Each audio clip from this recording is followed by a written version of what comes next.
नमस्कार दोस्तों। Physical education के YouTube channel physical education with Dinesh Shaunak पर आपका स्वागत है। दोस्तों, फिजिकल एजुकेशन की एस्टेट और टीजीटी स्क्रीनिंग के लिए तैयारी के लिए हमारा बैच चला हुआ दोस्तों। उसी कड़ी में दोस्तों, जो फिजिकल एजुकेशन की एस्टेट की तैयारी कर रहे हैं जो स्टूडेंट टारगेट स्क्रीनिंग की तैयारी कर रहे हैं, जो एचएसएससी की तरफ से 1100 करीब पोस्टें निकली हुई हैं, जिसमें 821 पोस्टें रेस्ट ऑफ हरियाणा की हैं और 243 पोस्टें अपने मेवात कैडर की निकली हुई हैं दोस्तों। उसी कड़ी में मैं एक वीडियो सिलेबस का मैं आप लोगों के सामने डिस्कस कर चुका हूं कि क्या सिलेबस रहेगा, कहां से पेपर आएगा और कौन कौन से टॉपिक जो आपको पढ़ने हैं, उसके बारे में मैं आप लोगों के सामने एक वीडियो पहले ही डिस्कस कर चुका हूं। और दोस्तों, आप लोगों को अब किस लेवल का पेपर आता है, एस्टेट का या टीजीटी जो स्क्रीनिंग है उसका, उसके लिए दोस्तों मैं एस्टेट 2020 और एस्टेट 2021 के जो पेपर हैं, 60 नंबर के जो सब्जेक्ट स्पेसिफिक के पेपर आते हैं एस्टेट के दोस्तों, उनका आपके सामने फुल एक्सप्लेनेशन कर चुका हूं। और तो दोस्तों, आज मैं जो टॉपिक आपके सामने डिस्कस करने जा रहा हूं, टॉपिक है दोस्तों स्पोर्ट्स साइकोलॉजी, खेल मनोविज्ञान। दोस्तों, बहुत ही महत्वपूर्ण चैप्टर है स्पोर्ट्स साइकोलॉजी, खेल मनोविज्ञान। हमेशा 5 से 7 नंबर यहां से पक्के आते हैं। जो बच्चे एस्टेट की तैयारी कर रहे हैं उनके लिए तो ये डबल बेनिफिट है दोस्तों। जो बच्चे एस्टेट की तैयारी कर रहे हैं, क्योंकि उनके लिए 30 नंबर का जो फर्स्ट पार्ट है वो साइकोलॉजी का होता है, और इसके अलावा जो सब्जेक्टिव 60 नंबर का जो सब्जेक्टिव पार्ट होता है,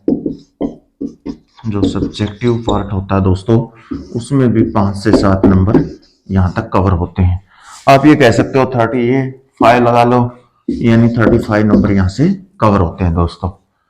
और तो दोस्तों, जो बच्चे एस्टेट की तैयारी कर रहे हैं या टारगेट स्क्रीनिंग की तैयारी कर रहे हैं दोस्तों, उनको इस टॉपिक को पढ़ना बड़ा ही जरूरी है, क्योंकि आप सब लोगों को पता है टारगेट स्क्रीनिंग यानी उन पोस्टों के लिए, टीजीटी फिजिकल एजुकेशन की पोस्टों के लिए वही कैंडिडेट अप्लाई कर सकते हैं जिनका एस्टेट क्वालिफाइड है।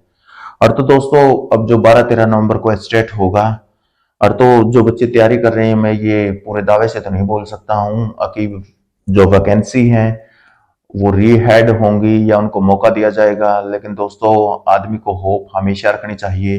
पता नहीं क्या हो जाए, क्योंकि सरकार हमेशा पॉजिटिव सोचती है, पॉजिटिव वे में ही सोचेगी, क्योंकि स्टूडेंट का जितना भी वेलफेयर हो सके, जितने भी ज्यादा से ज्यादा कैंडिडेट पार्टिसिपेट करे, वो सरकार का लक्ष्य होता है दोस्तों। उसी कड़ी में दोस्तों, हम आज खेल मनोविज्ञान है, इस चैप्टर को हम डील करेंगे। खेल मनोविज्ञान क्या है?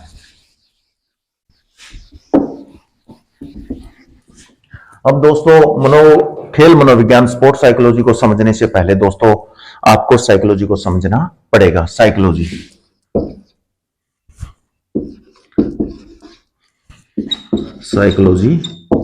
क्या है दोस्तों? साइकोलॉजी मनोविज्ञान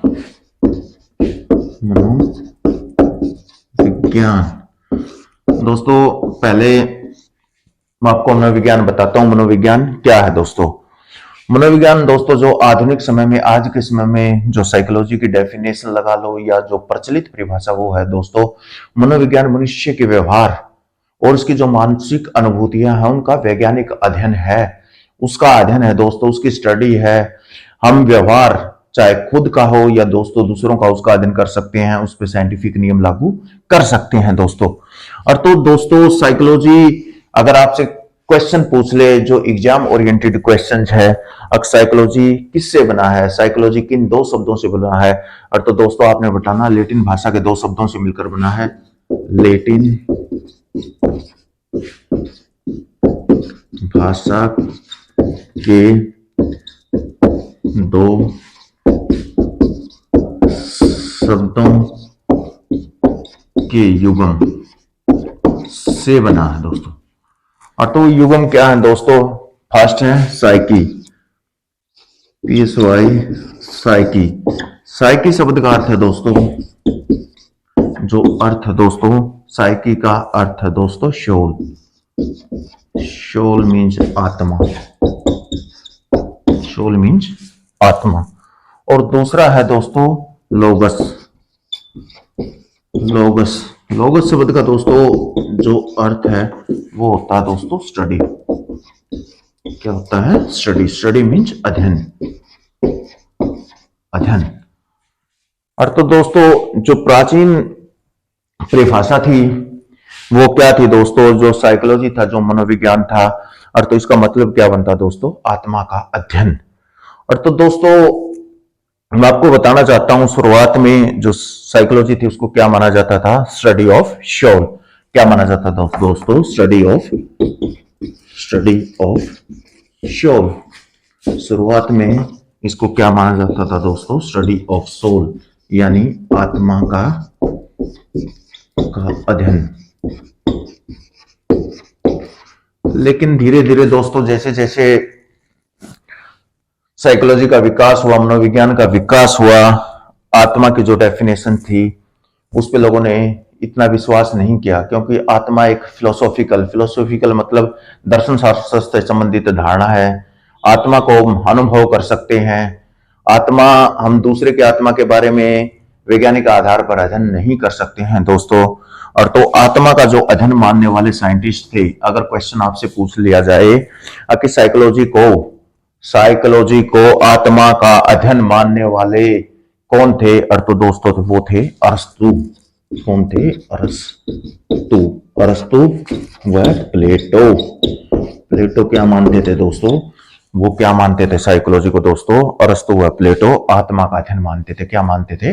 आत्मा का अध्ययन। अगर कोई नोट डाउन करना चाहता है तो नोट डाउन कर सकता है, नहीं तो मैं रफ कर रहा हूं दोस्तों, या स्क्रीनशॉट ले सकता है।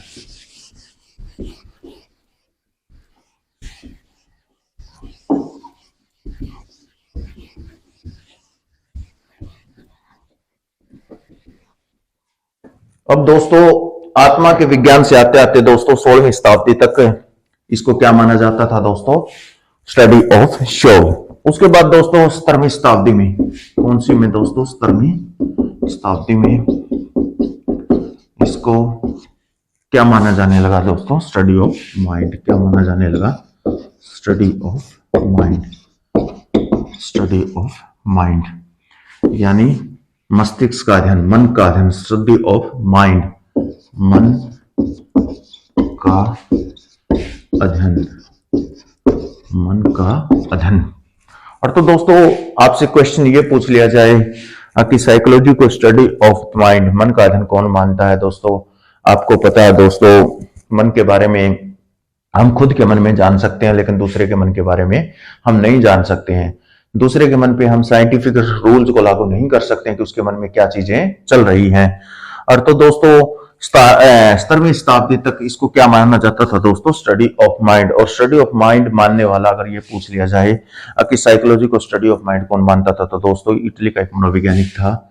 इटली का अगर देश भी पूछ लिया जाए तो क्या था? इटली।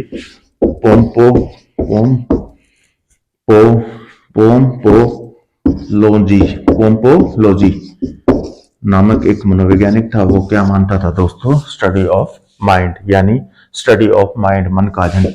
उसके बाद दोस्तों स्टडी ऑफ माइंड भी जैसे जैसे इसका विकास हुआ, इसको क्या माना जाने लगा दोस्तों? Study of conscious, study of consciousness, यानी चेतना का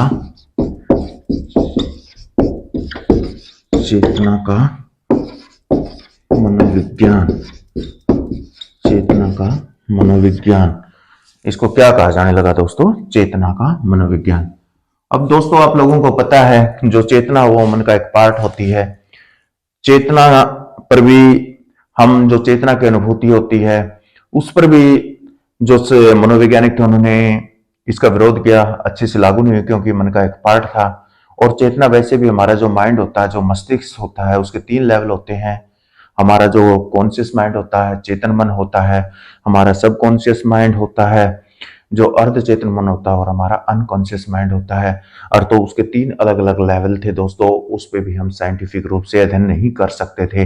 और इन सब परिभाषाओं को छोड़ते छोड़ते दोस्तों 19वीं शताब्दी में एक नई विचारधारा का जन्म हुआ दोस्तों। वो क्या थी दोस्तों? क्या माना जाने लगा साइकोलॉजी को? Study of behaviour, study of behaviour, behaviour, study of behaviour. अर्थो मनोविज्ञान को क्या कहा जाने लगा दोस्तों? व्यवहार का अध्ययन। क्या कहा जाने लगा? व्यवहार का अध्ययन। क्या कहा जाने लगा? व्यवहार का अध्ययन, यानी स्टडी ऑफ बिहेवियर। अब प्रश्न ये उठता दोस्तों, जो एग्जाम ओरिएंटेड क्वेश्चन है वो ये है, स्टडी ऑफ बिहेवियर, व्यवहार का अध्ययन। दोस्तों जो 19वीं शताब्दी यानी 20वीं शताब्दी की शुरुआत में स्टडी ऑफ बिहेवियर यानी व्यवहार का अध्ययन मानने वाले मनोवैज्ञानिक कौन थे दोस्तों? बड़ा ही महत्वपूर्ण प्रश्न है, और तो मैं आपको बताता हूं दोस्तों वो कौन कौन थे जो साइकोलॉजी को स्टडी ऑफ बिहेवियर मानते थे। दोस्तों एक क्रम भी पूछ लिया जाता है कई बार कि जो हमारा मनोविज्ञान है उसका विकास कैसे हुआ। पहले दोस्तों वो क्या था? स्टडी ऑफ सोल था, उसके बाद स्टडी ऑफ माइंड, उसके बाद स्टडी ऑफ कॉन्शियसनेस यानी चेतना का मनोविज्ञान, और लास्ट में आते आते दोस्तों क्या बन गया? Study of behaviour. और तो दोस्तों अगर कोई स्क्रीनशॉट लेना चाहता है या कोई नोट डाउन करना चाहता है तो कर सकता है, अदरवाइज मैं रफ कर रहा हूं।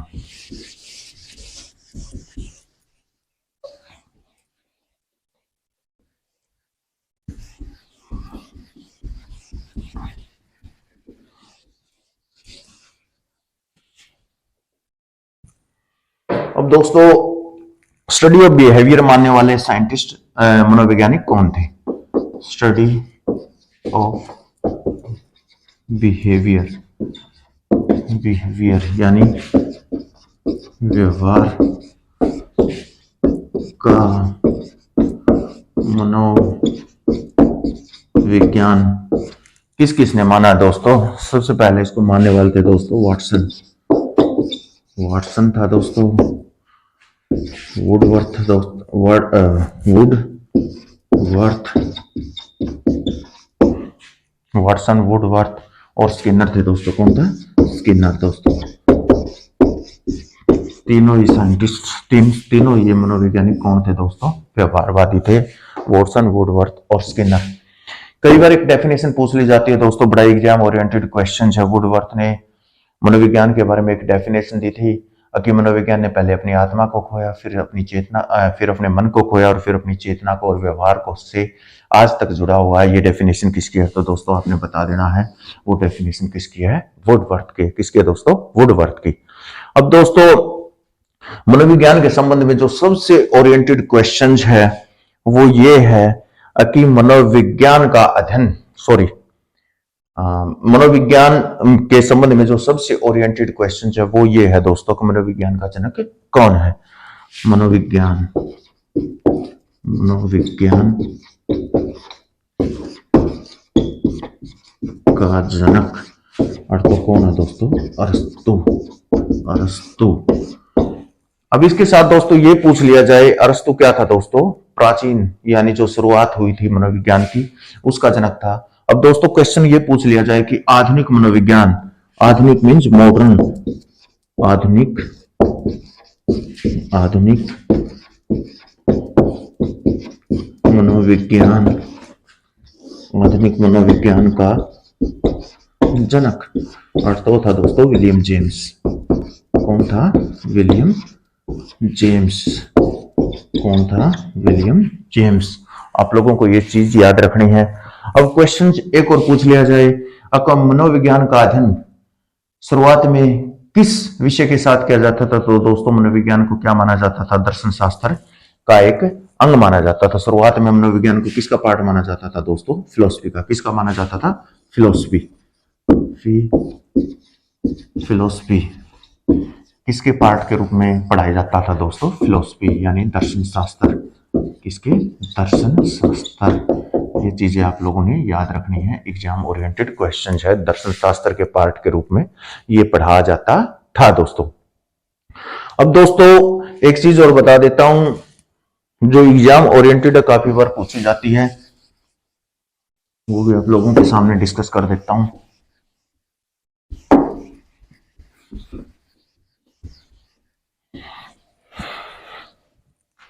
वो ये दोस्तों आधुनिक समय में मॉडर्न इरा, यानी मॉडर्न इरा, इरा मीन आधुनिक काल में, मॉडर्न इरा में साइकोलॉजी शब्द का,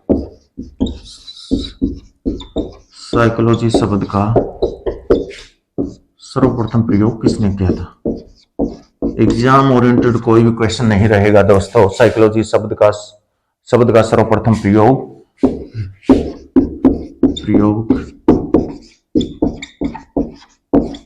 किसने किया? और तो वो था दोस्तों रुडोल्फ गोल्कोई। कौन था? रुडोल्फ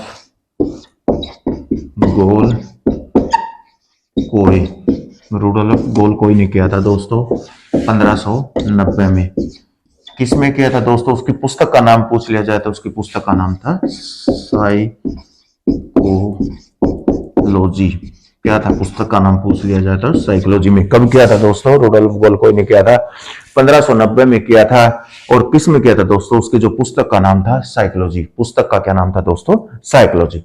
अब दोस्तों ये तो हुआ साइकोलॉजी यानी मनोविज्ञान क्या है। इससे संबंधित दोस्तों क्वेश्चन आते ही आते हैं। अब हमारा जो मेन विषय है उस पर आते हैं दोस्तों हम। खेल मनोविज्ञान, स्पोर्ट साइकोलॉजी क्या है दोस्तों?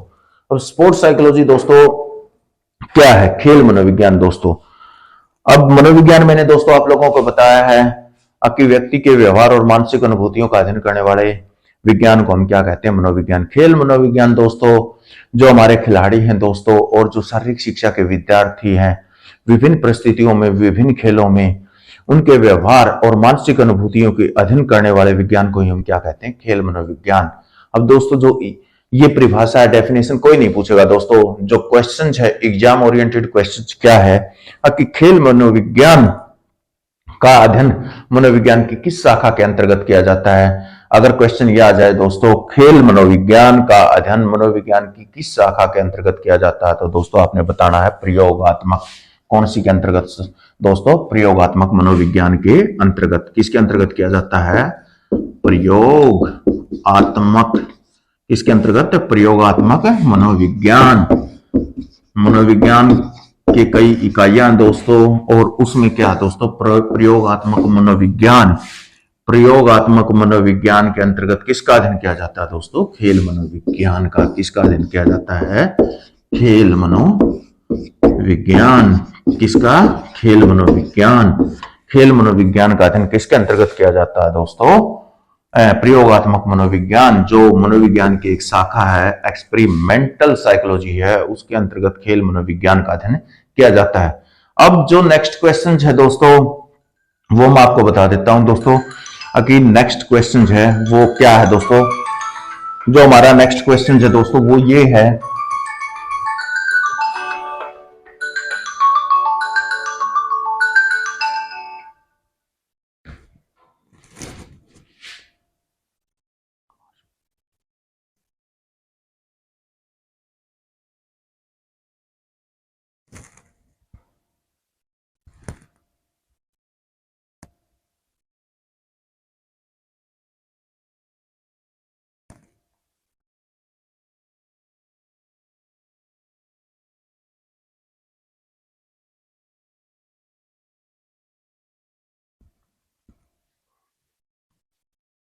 प्रयोगात्मक मनोविज्ञान, खेल मनोविज्ञान दोस्तों। प्रयोगात्मक मनोविज्ञान की किस शाखा के अंतर्गत किया जाता है दोस्तों?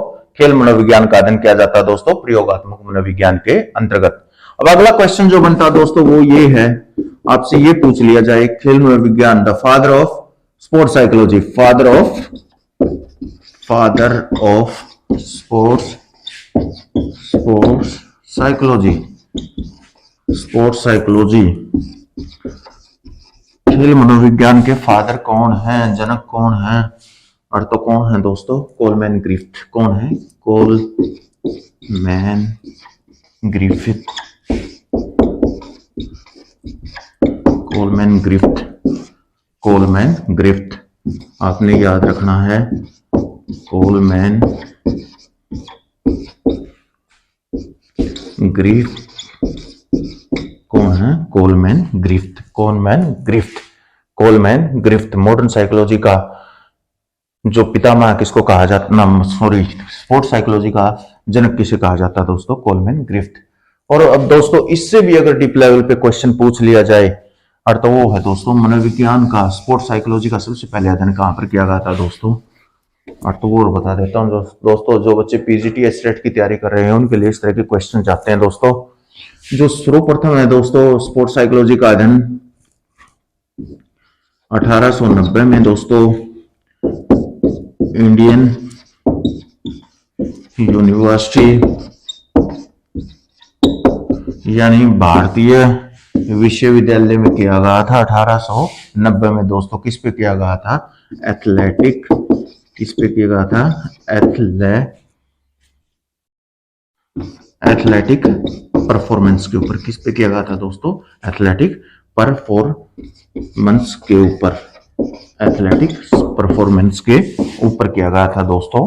कब किया गया था दोस्तों? 1890 में इंडियन यूनिवर्सिटी में किया गया था। एथलेटिक परफॉर्मेंस का अध्ययन किया गया था स्पोर्ट्स साइकोलॉजी के अंतर्गत दोस्तों। अब दोस्तों आगे बात बनती है स्पोर्ट्स साइकोलॉजी के अंतर्गत किन किन चीजों को कवर किया जाता है दोस्तों। तो वो चीजें और मैं आपको बता देता हूं दोस्तों। स्पोर्ट्स साइकोलॉजी के अंदर कौन कौन सी, कई बार प्रश्न पूछ लिया जाता है कि स्पोर्ट्स साइकोलॉजी में हम किस किस चीज का अध्ययन करेंगे। और तो वो है दोस्तों खिलाड़ियों के, जो फर्स्ट है खिलाड़ियों के खेल को प्रभावित करने वाले मनोवैज्ञानिक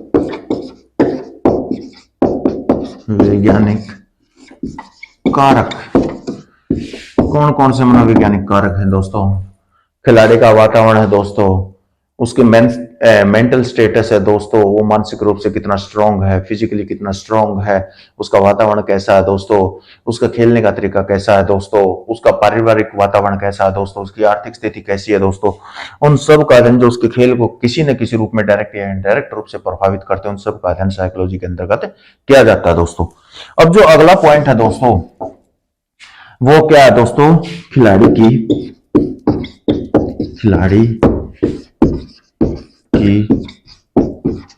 रुचि व अभिरुचि।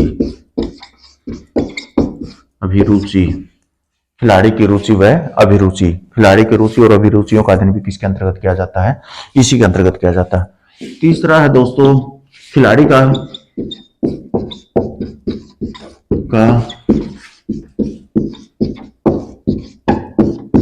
खेल के दौरान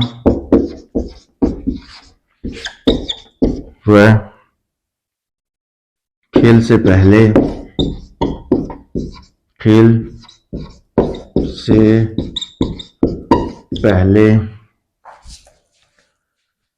वह बाद में जो खिलाड़ियों का व्यवहार होता है दोस्तों प्रशिक्षण के दौरान, खेल के दौरान दोस्तों, जो उनका मानसिक तनाव होता है दोस्तों, स्ट्रेस लेवल को कम करने के लिए, खेल के दौरान खेल के लिए तैयार करने के लिए, वो सब चीजें दोस्तों हम स्पोर्ट्स साइकोलॉजी के अंतर्गत अध्ययन करेंगे दोस्तों। एक चीज और मैं बता देता हूँ, स्पोर्ट्स साइकोलॉजी के अंतर्गत जिन जिन चीजों का हम अध्ययन करेंगे बिल्कुल साफ साफ सी चीजें हैं, वो टॉपिक है दोस्तों जहां से प्रश्न आता है दोस्तों। जो आज लेक्चर लिया है 1 या 2 नंबर यहाँ से कवर होगा दोस्तों। अगला जो मैं लेक्चर में आपको कंप्लीट करूंगा दोस्तों वो है प्ले थ्योरीज, स्पोर्ट्स की धारणाएं। एक क्वेश्चन दोस्तों पक्का वहां से आएगा ही आएगा दोस्तों। एक क्वेश्चन दोस्तों मोटिवेशन से आता है 3, एक क्वेश्चन दोस्तों आपका पर्सनैलिटी व्यक्तित्व से आता है 4, और एक क्वेश्चन दोस्तों आपका लर्निंग थ्योरी से आता है दोस्तों। और 1-2 क्वेश्चन कभी कभी पूछ लिया जाता है दोस्तों, वो क्या है दोस्तों? वृद्धि यानी डेवलपमेंट और ग्रोथ, और जो हमारी स्टेजेस होती हैं डेवलपमेंट ऑफ ए पर्सन, यानी शैशवावस्था लगा लो, इन्फेंसी स्टेज लगा लो, चाइल्डहुड स्टेज लगा लो, आपकी अडल्ट एज लगा लो दोस्तों। जो अलग अलग जो स्टेजेस हैं डेवलपमेंट की दोस्तों, उनकी जो विशेषताएं हैं, उनमें किस तरह की जो संवेग हैं, किस तरह से डेवलपमेंट होता है, किस तरह के दोस्तों जो हार्मोन्स स्रावित होते हैं, किस तरह से दोस्तों वो खिलाड़ियों को प्रभावित करते हैं, उनको खेल को प्रभावित करते हैं, उनके विकास में योगदान देते हैं दोस्तों। उन सब चीजों का अध्ययन हम दोस्तों स्पोर्ट्स साइकोलॉजी के अंतर्गत करेंगे। एक एक लेक्चर में दोस्तों एक एक क्वेश्चन एग्जाम ओरिएंटेड उसको मैं कवर करूंगा। एक भी क्वेश्चन ऐसा नहीं रहेगा जो आपके बाहर से आए दोस्तों। अगर दोस्तों मेरे द्वारा दी गई इंफॉर्मेशन आपको अच्छी लगती है, मेरे द्वारा पढ़ा गया आपको पसंद है, और तो दोस्तों मेरे चैनल को शेयर करना, सब्सक्राइब करना, और जिन्हों को मेरा वीडियो अच्छा लगे, मेरा काम अच्छा लगे, और तो लाइक करना दोस्तों। Thank you.